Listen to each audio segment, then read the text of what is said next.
हमारे प्रधानमंत्री जी को प्यार करते हैं, मोदी जी को प्यार करते हैं, मोदी जी के लिए जान भी दे सकते हैं। मैं जब लोगों से मिल रहा हूँ, देश और दुनिया की तमाम खबरें देखिए सिर्फ रिपोर्टर भारत पर। मोदी सरकार के पूरे 9 साल बेमिसाल को देखते हुए एक विशाल जनसभा का आयोजन किया गया, जिसकी पूरी अध्यक्षता श्री प्रवेश साहिब सिंह, जो कि पश्चिमी दिल्ली के सांसद हैं, उन्होंने करी, जिसमें हमें मुख्य अतिथि के रूप में श्रीमती स्मृति ईरानी, केंद्रीय मंत्री भारत सरकार से, उसके साथ ही विशिष्ट अतिथि श्री वीरेंद्र सचदेवा, अध्यक्ष भाजपा दिल्ली प्रदेश क्षेत्र के सभी नेता और निगम पार्षद भी देखने को मिले। साथ ही में जनता की भारी भीड़ देखने को भी मिली।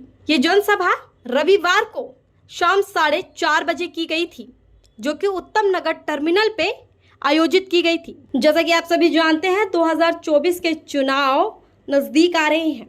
उसी के चलते सभी पार्टियां अपनी अपनी पार्टियों का प्रचार करती नजर आ रही है। उसी प्रकार से बीजेपी भी अपनी पार्टी का बड़े ही जोरों शोरों से प्रचार करती दिख रही है। उसी के चलते ये जनसभा का आयोजन भी किया गया, जिसका नाम मोदी सरकार 9 साल बेमिसाल रखा गया, जिसमें कि ये बताया गया कि इन 9 सालों में मोदी सरकार ने अपनी हर वो बात को पूरा किया है जो उन्होंने जनता से वादा किया था, और इसी प्रकार से ये विश्वास भी दिलाया कि आगे चलकर भी अगर आप ही उन्हें सत्ता में लेकर आते हैं तो वो आपको निराश नहीं करेंगे, बल्कि आपकी हर समस्या का समाधान करेंगे। जी हाँ, इसके चलते ही इस जनसभा का आयोजन किया गया था। प्रचार तो हर पार्टी कर रही है, लेकिन मोदी सरकार का यह तरीका सबको बेहद ही पसंद आया, क्योंकि इस जनसभा का आयोजन बहुत ही बड़ा किया गया, जिसकी अध्यक्षता पूरी की पूरी श्री प्रवेश साहिब सिंह ने, जो कि पश्चिमी दिल्ली के सांसद हैं, उन्होंने संभाली थी। और उन्होंने मोदी जी के बारे में भी बहुत सी ऐसी बातें कही, जिसे सुनकर जनता को लगा कि इस बार भी बीजेपी सत्ता में चौका मार सकती है। जी हाँ, इसके चलते ही केंद्रीय मंत्री, जो कि मुख्य अतिथि थी, स्मृति ईरानी जी ने भी काफी बातें भाजपा को लेकर कही कि उन्होंने आज तक जितने वादे किए हैं उन सबको पूरा किया है, और आगे चलकर भी मोदी जी आपको निराश नहीं करेंगे। तो 2024 में भी अपना प्यार हमें इसी तरीके से दिखाए और सत्ता में मोदी सरकार को ही लेकर आए। और जनता की भारी भीड़ जिस तरीके से दिख रही थी, उस तरीके से पता लग रहा था कि हाँ, जनता भी भाजपा के समर्थन में है। इस बार भी कमल को ही जिताया जा सकता है। इस बात में कितनी सच्चाई और कितना झूठ है वो तो इलेक्शन के बाद ही हमें देखने को मिलेगा, लेकिन जिस तरीके से यहाँ पर इतनी भीड़ देखने को हमें मिल रही है, उससे ये पता लगाया जा सकता है कि जनता अपना पूरा प्यार भाजपा को दिखा रही है। तभी तो पूरी वेस्ट दिल्ली टर्मिनल के ऊपर इकट्ठी थी ये देखने के लिए कि आखिर मोदी सरकार 9 साल बेमिसाल जनसभा का आयोजन किस महत्व से किया जा रहा है। तो आइए आपको दिखाते हैं क्या कुछ कहा आए हुए अतिथियों ने और वहां के क्षेत्र के नेताओं ने। और यहाँ कोई आम आदमी पार्टी का नेता दिखता नहीं था, तब प्रवेश जी के नेतृत्व में भारतीय जनता पार्टी सड़क पर काम कर रही थी और लोगों के बीच खड़ी थी। यहां मंच पर उपस्थित हमारे दोनों जिला अध्यक्ष सचिन जी भी और रमेश जी भी, हमारे सभी निगम पार्षद,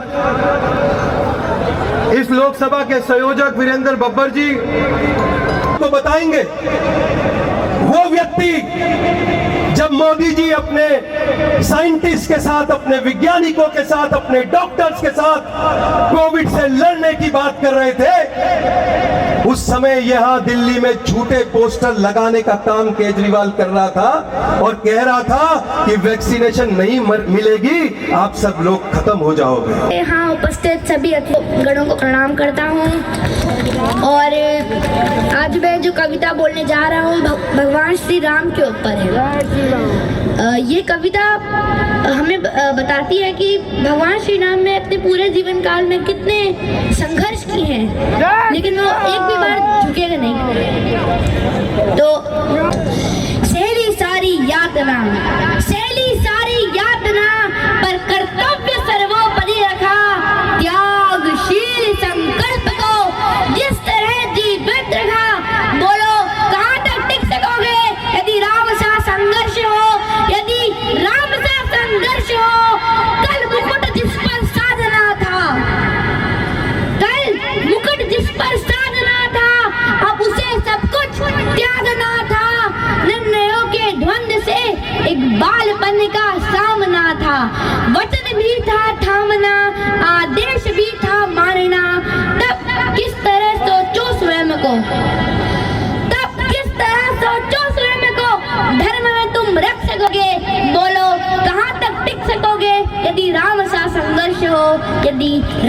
संघर्ष हूँ। अगर बड़ा परिवार है तो 2 हो जाएंगे। इसके शीश महल में बाथरूम में 15, इसके परिवार में सदस्य हैं 6। अब 15 बाथरूम में 1 में क्या करते हो और 15 में क्या करते हो समझ में नहीं आता। एक बाथरूम पे खर्चा हुआ 15 लाख का। जो टॉयलेट सीट है वो 4 लाख रुपए की है। अब हमें नहीं पता 4 लाख की सीट में क्या निकलता है। हम आदरणीय श्रद्धेय श्री वीरेंद्र सचदेवा जी, हमारे दोनों जिलों के अध्यक्ष, हमारे कर्मठ जुझारू, लगातार पश्चिमी दिल्ली में दिन रात काम करने वाले कल सेंटर दिए गए जिनके अंदर डॉक्टरों की व्यवस्था की गई। और मुझे वो दिन भी याद है जब वो रेमडेसिविर का इंजेक्शन कहीं नहीं मिलता था। 50-50 हजार रुपए में एक इंजेक्शन मिलता था। भाई प्रवेश जी ने जिसकी भी जरूरत हुई उनको उन इंजेक्शनों को फ्री देने। संवाद की भूमिका में अपने आप को प्रस्तुत कर पा रही हूँ। ऐसे आज के हमारे उत्सव मूर्ति सांसद प्रवेश वर्मा जी गत 2 घंटों से प्रदेश अध्यक्ष जी के संरक्षण में प्रवेश वर्मा जी नागरिक यहाँ पर भारी संख्या में उपस्थित है। सर्वप्रथम 9 वर्ष पूर्व भारत में एक नया इतिहास रचने के लिए मैं ऐसी जनता जनार्दन के चरणों में कोटिश वंदन करती हूँ, आपका अभिनंदन करती हूँ और भारतीय जनता पार्टी के एक कार्यकर्ता की ओर से नागरिकों के प्रति आभार व्यक्त करती हूँ। यह आभार इसलिए क्योंकि साल 2013 में भारतीय जनता पार्टी ने जय घोष के साथ ये संकल्प लिया था कि एक गांव में जन्मा गरीब मां का बेटा जनता के सहयोग से, जनता के आशीर्वाद से देश का प्रधानमंत्री बनकर राष्ट्र का एक नया इतिहास लिखेगा।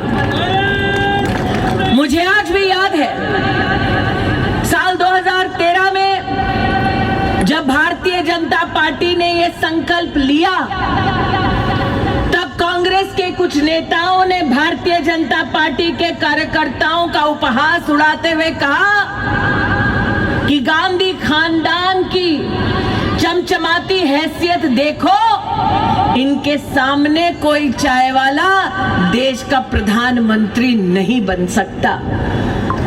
कांग्रेस पार्टी के इस घमंड को चकनाचूर करते हुए भारत की जनता ने मोदी को प्रधानमंत्री बनाया और एक गरीब परिवार में जन्मा व्यक्ति भी और जनता के इसी प्रेम ने नरेंद्र मोदी जी को राष्ट्र के सम्मुख प्रधान सेवक बनकर लगातार 9 साल सेवा करने की प्रेरणा दी। आज हर उस नागरिक का अभिनंदन करने आई हूं जो देश के प्रधान सेवक के लिए प्रेरणा बने, जो देश के प्रधान सेवक की ताकत है। और चाहे केजरीवाल कुछ भी कर ले, मोदी का एक भी बाल नहीं बांका हो पाएगा जब ये नागरिक नरेंद्र मोदी के संग चलकर एक नया भारत बनाएगा। आपका अभिनंदन करता हूं, आपका स्वागत करता हूं। हमारे प्रधानमंत्री जी को प्यार करते हैं, मोदी जी को प्यार करते हैं, मोदी जी के लिए जान भी दे सकते हैं। मैं जब लोगों से मिल रहा हूं तो हर आदमी मोदी जी का सिपाही बनकर खड़ा है। तो आपको कहीं हटने की जरूरत नहीं है। जो भी बोल रहे हैं इनको बोलने दो, आपको कुछ नहीं सुनना।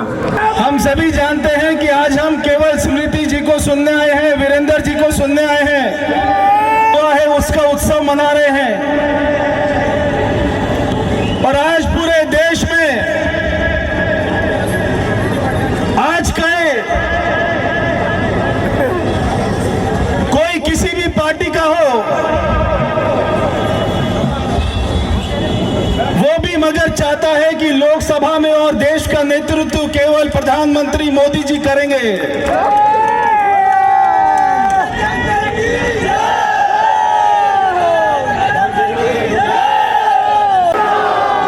जोर से बोलो यार, जय श्री राम। अभी जब देश के सारे चोर वो हमारी लोकसभा में जो तिहाड़ जेल है उसके अंदर जाएंगे, चक्की पीसेंगे, तब पूरा होगा। तो अभी देश के चोरों का चोर का नाम क्या, जोर से बोलो।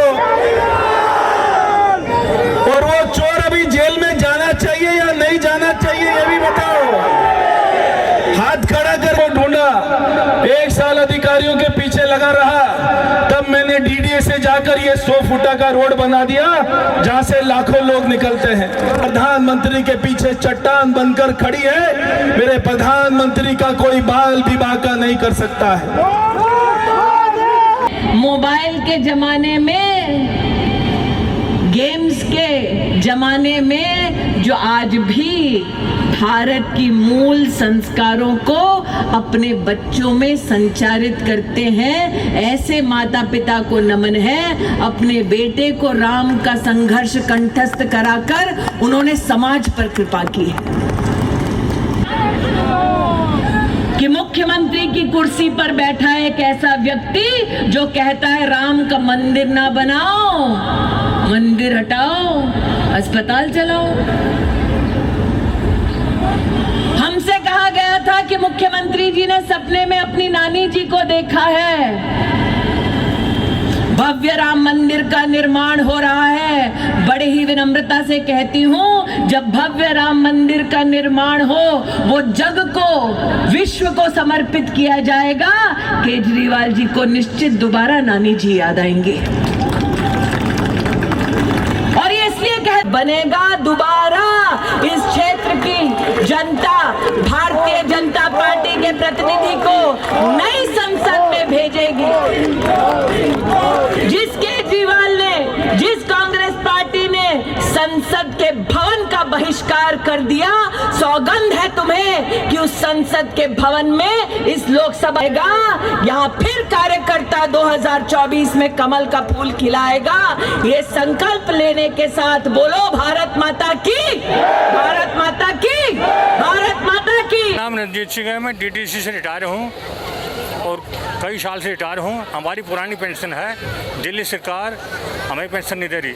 हम कितना को सुनने को तैयार है। कई जगह डालिए विधायक से और मंत्री से, कैलाश गहलोत से, मुख्यमंत्री से मिलने की कोशिश की, कोई जवाब नहीं मिल रहा।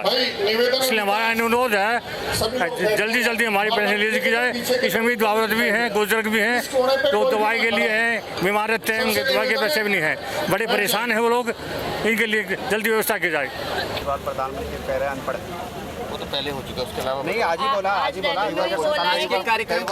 रैली में बोला है कांग्रेस और बीजेपी ने 75 साल किया है, उसकी वजह से देश की जनता अनपढ़ है। कुछ जनसंपर्क अभियान के तहत आज आप यहाँ बाहरी दिल्ली में आए, उसको देखिए, महासंपर्क अभियान में दिल्ली की 7 लोकसभा सीटों पर इस तरह की सभाएं हो रही हैं और उत्साह आप देख रहे हैं। जनता अपना मन बना चुकी है कि 2024 में माननीय नरेंद्र मोदी जी को देश का तीसरी बार प्रधान सेवक बनाना है। तो वो संकल्प जनता ले रही है और हम जनता के साथ चल रहे हैं। अरविंद केजरीवाल आज प्रधानमंत्री को लेकर फिर एक बार आप शब्द कहे और कहे कि किस तरह से 2047 में देश को महान बनाएंगे, अनपढ़ लोगों को बैठा रखा है। 2047 में अमृतकाल का 100वां वर्ष भारतीय संस्कृति का हम तो मनाएंगे, लेकिन इस जाहिल मुख्यमंत्री को दिल्ली की जनता 2025 से पहले भगा देगी। ये वो जाहिल मुख्यमंत्री है जो अपनी जिम्मेदारी से भागता है।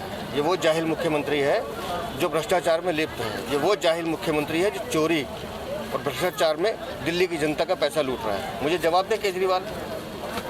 3 दिन पहले जब दिल्ली के बच्चों की जान खतरे में थी, मुखर्जी नगर में भारतीय जनता पार्टी के सांसद पहुंच गए, भारतीय जनता पार्टी के कार्यकर्ता पहुंच गए वहाँ मदद करने के लिए। वो जगह इसके घर से 7 मिनट की दूरी पे थी। कहाँ था ये जाहिल मुख्यमंत्री? पैर में मेहंदी लगी थी क्या? देश का भ्रमण कर रहे हो, पंजाब के मुख्यमंत्री को अपना अर्दली बनाकर उनके एयरक्राफ्ट यूज़ कर रहे हो और जगह जगह माथा टेक रहे हो कि मेरे भ्रष्टाचार को छुपाने के लिए आओ, मुझे सहारा दे दो।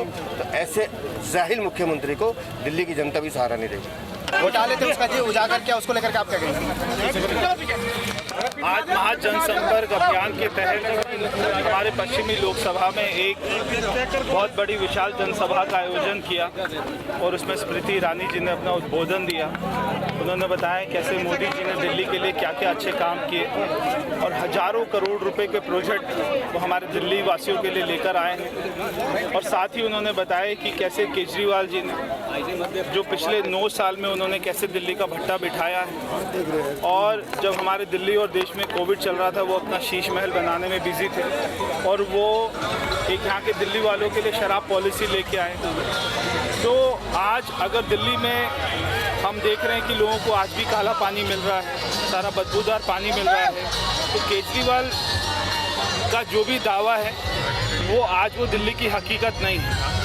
इसलिए आज सारी जनता ने माना है कि केजरीवाल को आने वाले चुनाव में उसको हम नहीं लेके आएंगे और हमेशा 2024 में भी 2029 में भी वो प्रधानमंत्री मोदी जी के साथ में खड़े रहेंगे। परवेज जी, अरविंद केजरीवाल कह रहे हैं अनपढ़ को प्रधानमंत्री बना दिया है तो 2047 में देश आगे कैसे बढ़ेगा? देखिए, केजरीवाल जो भी बोल रहा है वो उसकी हताशा दिखाती है और वो उसका डर दिखाता है कि किस तरीके से वो हमारे प्रधानमंत्री जी की लोकप्रियता से एक तरीके से डर गया है और वो इस बात को जानता है कि पूरे देश में उसका सिक्का नहीं चल रहा है और वो उसकी हताशा है। और वो इस बात को भी जानता है कि अभी जैसे मनीष सिसोदिया, सत्येंद्र जैन अभी वो जेल में हैं, तो कोई भी दिन अरविंद केजरीवाल का भी नंबर आ सकता है, तो ये उसको डर सारा सताया जा रहा है। अरविंद केजरीवाल ने प्रेस कॉन्फ्रेंस करते हुए कहा है कि मेरे पास प्लान है, मैं IRS रहा हूँ, मैं 10 साल से देश की सेवा कर रहा हूँ, तो ये लोग मुझसे जलते और चिढ़ते हैं क्योंकि अनपढ़ है। इस पर क्या कहेंगे आप? आज ही बाइट दिया है। देखिए, वो जो भी कहता है, जो व्यक्ति अपने बच्चों की झूठी कसम खा सकता है, जो व्यक्ति कोविड के दौरान में दिल्ली वासियों को ऑक्सीजन नहीं देता, दवाई नहीं देता और अपना शीश महल बनाता है और शराब पॉलिसी बनाता है और एक भी काम वो हमेशा कहता था यमुना की सफाई, कहाँ है यमुना की सफाई? वो कहता था दिल्ली वासियों को साफ़ पानी दूंगा, कहाँ है साफ़ पानी? आप सारे जनता से पूछ लीजिए, कोई किसी के घर में साफ़ पानी नहीं आता है और हर आदमी के घर में बिजली का बिल आता है। तो केजरीवाल जो भी बोलता है वो केवल और केवल सुबह से शाम तक पूरा साल केवल वो झूठी बोलता है, उसको झूठी बोलना आता है क्योंकि वो दिल्ली की जनता को गुमराह कर रहा है, झूठ बोल रहा है और दिल्ली की जनता आज वो विकास के लिए तरस रही है। आज उनको कोई काम नहीं हो रहा है और सारे अब तो MCD भी उसके पास है। आज भी देख सकते हैं कितना कूड़ा है दिल्ली में, कोई काम नहीं हो रहा है। इसका केवल और केवल एक ही आदमी जिम्मेदार है और वो है अरविंद केजरीवाल। आपकी क्या राय है भाजपा को लेकर? क्या इस बार भी भाजपा चौका मारेगी या फिर पीछे ही रह जाएगी? अगर आपको हमारी वीडियो पसंद आई हो तो हमारी वीडियो को लाइक करें और कमेंट करें। साथ ही ऐसी खबरें देखने के लिए हमारे चैनल को सब्सक्राइब करें। रिपोर्टर भारत की हर अपडेट जानने के लिए बेल आइकन दबाना ना भूलें।